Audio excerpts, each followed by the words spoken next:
Painless self-treatment of heat in 30 minutes. Avis Hospital, Hyderabad.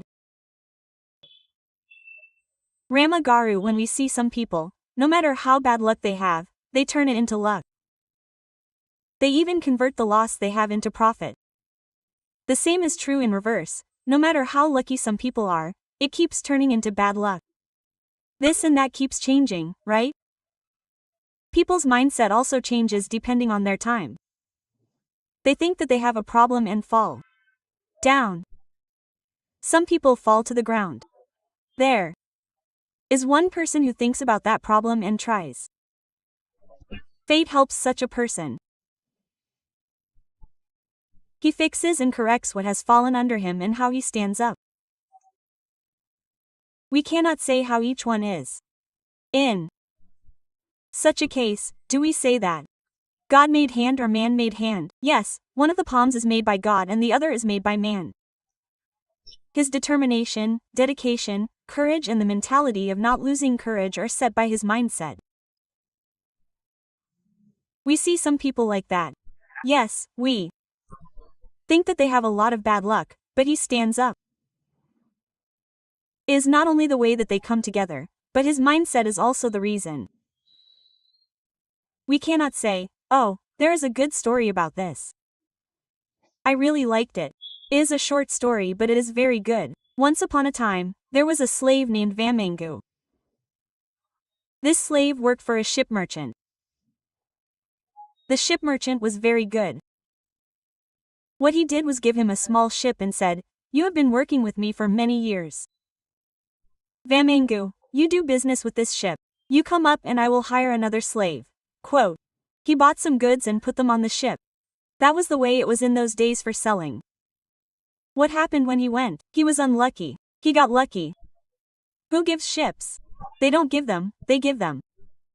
But when he went out to sea, the ship got caught in a storm and broke. Alas!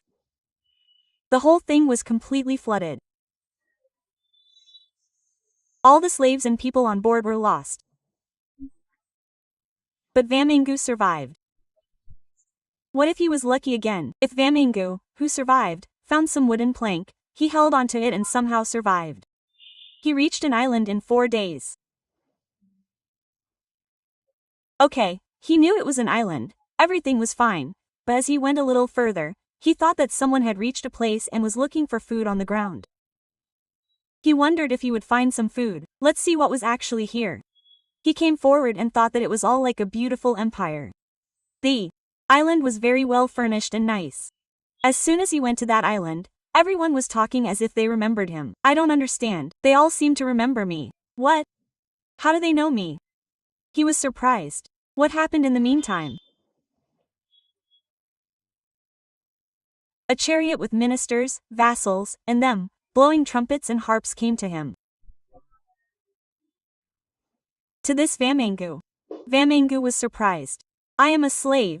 How did I become a ship merchant? Now I am a candy sea. What do I have for my livelihood? Why are all these people coming to meet me? Quote, if you think so, they all said, hello, are you well? Come, get on the chariot. Quote, was very surprised. Who do you think you are? We know you are foreigners. You have come from somewhere. Even if you are a foreigner, from today onwards, you are our king.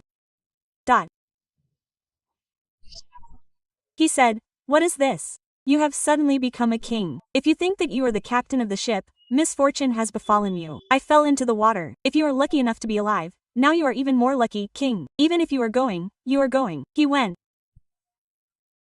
His companions, who had been in the water for 4 days, gave him a clean bath, fed him a full meal, and made him a king in the evening. He became a king. A dinner was held for the island that night. While sitting at the dinner that night, he asked, what is this story? Why are you making a newly arrived foreigner a king like this? That is, since when has this island been rich? We have work, we have food, we have everything, but we do not have a regular monarchy, we do not have kings, we do not know what to do. Or not to do. We used to do things in various ways, but a foreigner, a great sage, came here. He was very wise, he came here and took over the reins of our kingdom.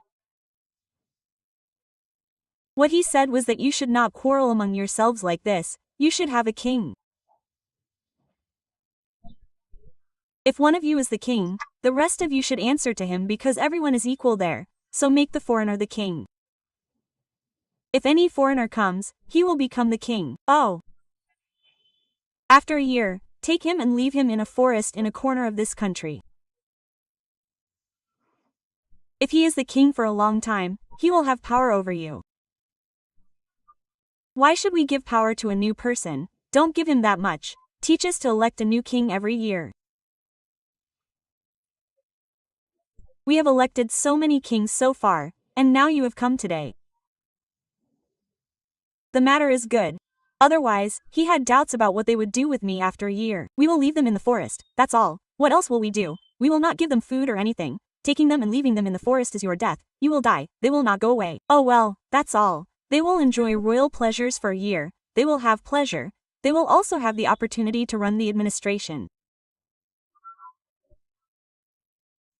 This Vamangu has worked as a slave. He doesn't need all these royal glories. He lives a simple life. Okay, after becoming a king, he will handle all the administration here. He did a little. He thought about it in 15 to 20 days. Where will they leave me tomorrow? Let's see what it is.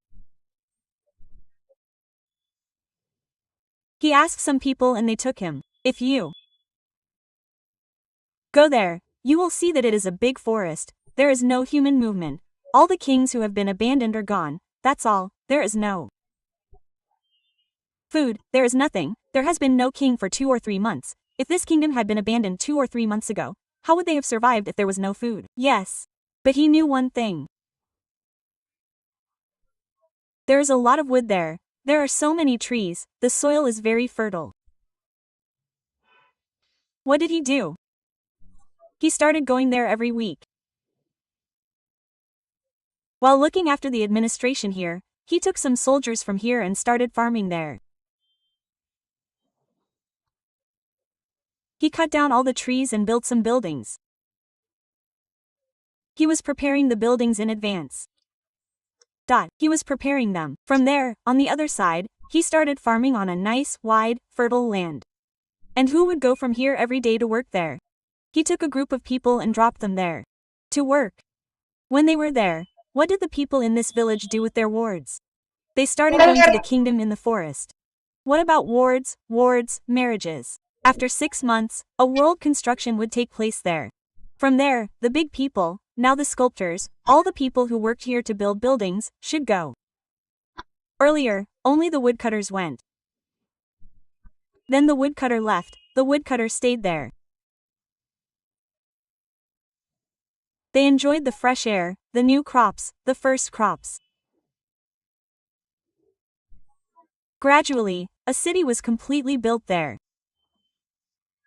It was happening like Amravati. A year had passed. As soon as a year had passed, they said, "We will send you the king tomorrow." And so he said happily. The officials who came to send him were shocked. They asked the same thing. There is a city here. They looked around the whole city. From there, the next day, all the wealthy householders in this village came to see. There was no forest. After 3 days, they held a big meeting and decided to unite this city and that city. There was only one king for both cities, Vamangu. The previous kings did not have that knowledge. Everyone knew this. If they said, "We will leave you later," they left you later and prepared to die. What did he do? He built a world. A visionary is a person with vision. A person with vision will always be a king.